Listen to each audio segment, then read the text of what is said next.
is not relevant information in the mainstream media opinion?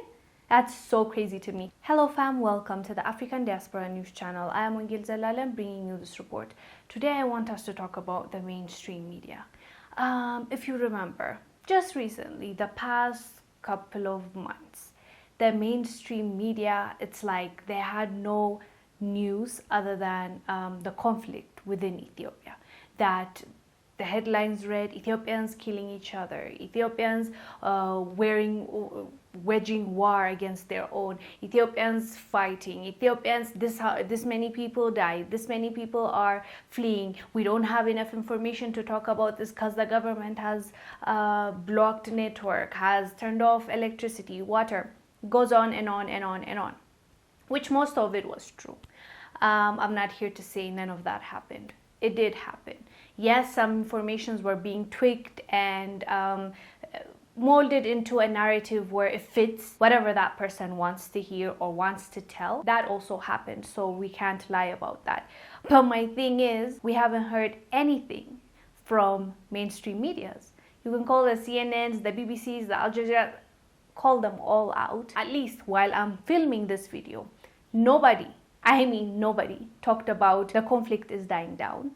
The war, the actual war that started within the country is no longer now. Yes, there are a few things that are going on, but not to the scale that it was. We were scared for our country. We thought we lost our country forever, especially the ones that care about Ethiopia and Ethiopians in general and want to see everybody thrive and be together and united. So nobody is talking about the network coming back. The ones that shouted the loudest saying there's no network, there's no way we can find out what's going on the ground, things are happening and people are dying. Nowhere to be heard, nowhere to be found. Network is back, especially in the Tigray region. That's where it was off. Electricity is back, water is back, and most importantly, the war has stopped. I get it, the war waged against the TPLF leaders is still going on and they're still being hunted by the government, the federal government.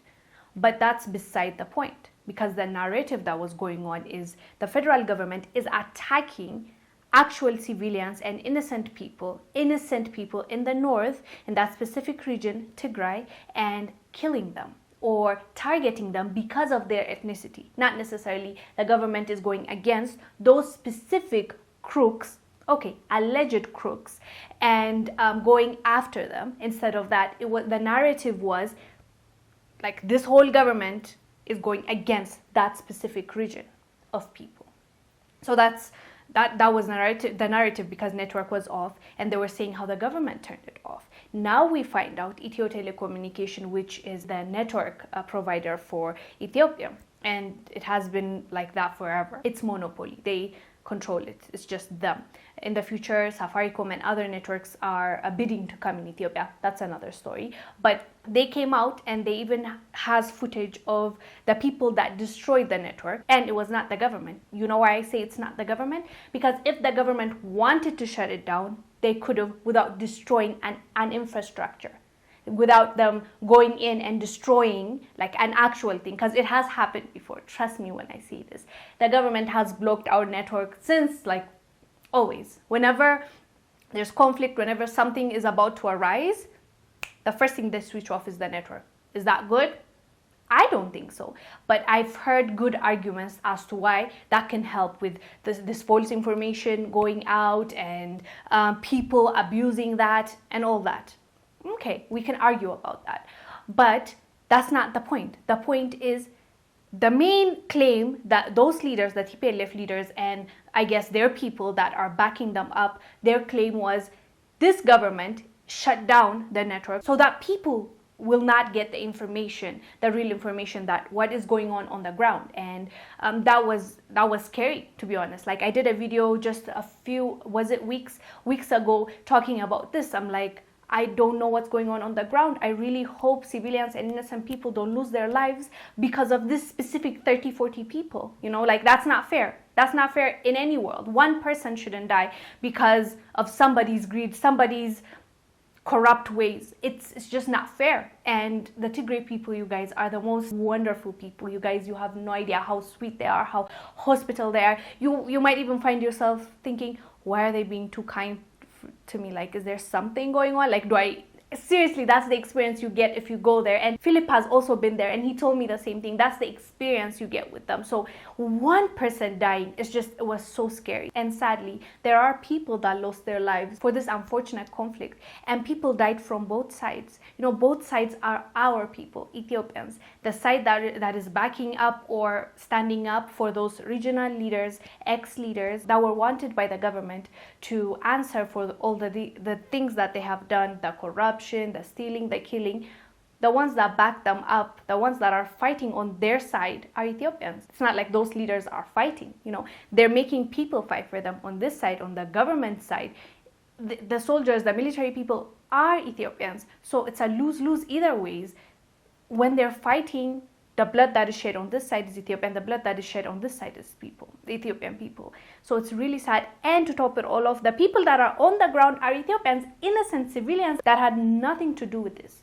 So that's in a nutshell of what's been going on. So that's why I mentioned this, of the network being cut off, them blaming the government, and then now after the government seized that area, that's why I'm saying the mainstream media is not talking about it, and that's so weird to me. So now after the government seized that place where, you know, this conflict was going on and people were fleeing their countries to go to Sudan, there are thousands and thousands of immigrants now.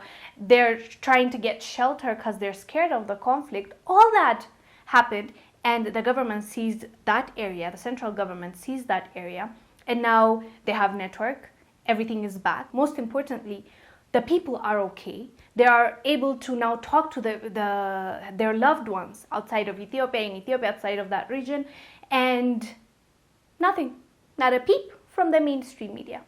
The Prime Minister flew there, I think, a day ago to talk to the military personnel and to see how the people are doing. Not a peep. Nothing. As if nothing happened. Like, la la la la la, you know, how the cartoon goes, like you don't see anything going on. That's how they're acting. I mean, I thought the whole point of media is to transmit information. And if you're talking about the war so heavily and how bad it has impacted Ethiopians, which it did, and all this information that you have given to your audience, now they don't have the right to hear the other side too. They don't have the right to see what has progressed, what is happening now, how it's cooling off, and how the people are doing better now, and how the government along with NGOs is working, people are working and organizations are working in bringing back those people that had to flee their own country to safety, to other borders. All this is not relevant information in the mainstream media opinion. That's so crazy to me. Let me read for you what the press secretary to the Prime Minister office said, and we'll end this video. The press secretary for the office of the Prime Minister, Billane Asersuyum, tweeted, "It's been 24 hours since Prime Minister Abiy went to Mekelle. He held talks with key ENDF figures and the provisional administration. Phone lines repaired, electricity restored. Not one global media outlet made this developments news as their, quote, war narrative continues. Why?" I agree with her. That's a great question. Why? What's the agenda here? You talked heavily about the war side, but failed to report on what is going on right now. So I leave you guys with this question. Why? Why did the mainstream media decide to not share this with their big platform and big audience that is sitting down waiting for them to be informed and updated? Do let us know what your thoughts are about this topic. I am Wongel Zelalem bringing you this report. I'll see you on the next one. Bye.